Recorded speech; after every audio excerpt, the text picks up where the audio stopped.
प्यारे दोस्तों, यह डिक्टेशन 400 शब्द की 80 शब्द प्रति मिनट की गति से 5 मिनट में बोली जाएगी। रेडी स्टार्ट करते ही डिक्टेशन शुरू हो जाएगी। Ready start.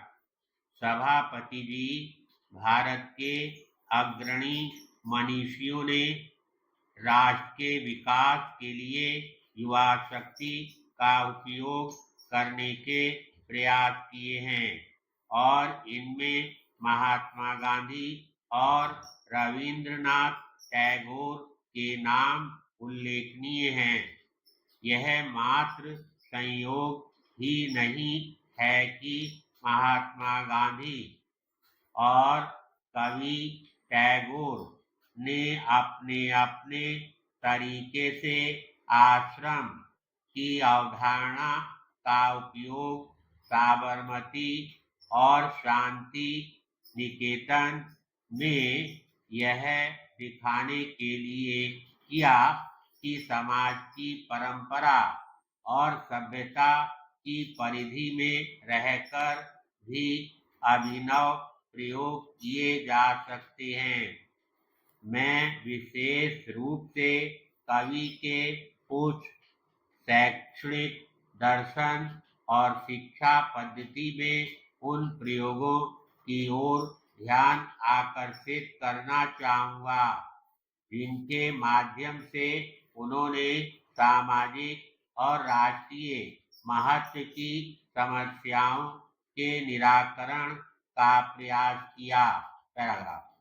आपको याद होगा कि श्री निकेतन में कवि और उनके मित्र ने ग्रामीण नवनिर्माण की उस कार्य योजना को आगे बढ़ाया जिसमें एक साथ अनुसंधान, सामाजिक कार्य, कृषि में नए प्रयोग तथा ऐसे लोगों के प्रशिक्षण की भी व्यवस्था थी जो श्री निकेतन से निकलकर ग्रामीण क्षेत्रों में गांव के विकास को प्रोत्साहन देने जाएंगे।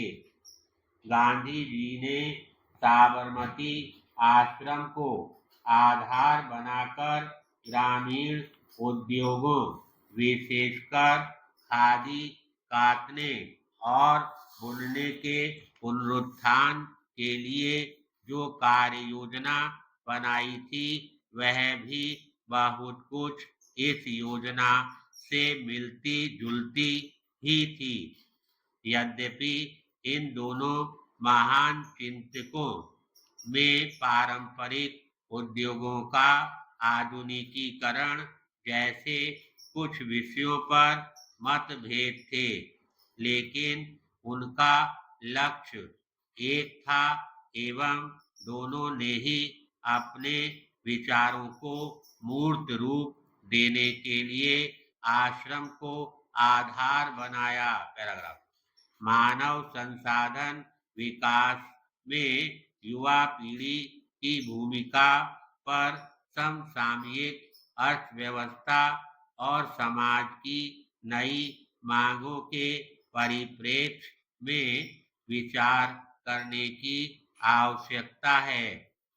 संभवतया युवा पीढ़ी की भूमिका पर तथा युवा पीढ़ी को संसार से परिचित कराने वाले शैक्षणिक संस्थानों की भूमिका पर पुनर्विचार करते समय हमें रविंद्रनाथ टैगोर के शांति निकेतन में किए गए शैक्षिक प्रयासों के मूल में उनके दर्शन के अध्ययन से बहुत लाभ हो सकता है।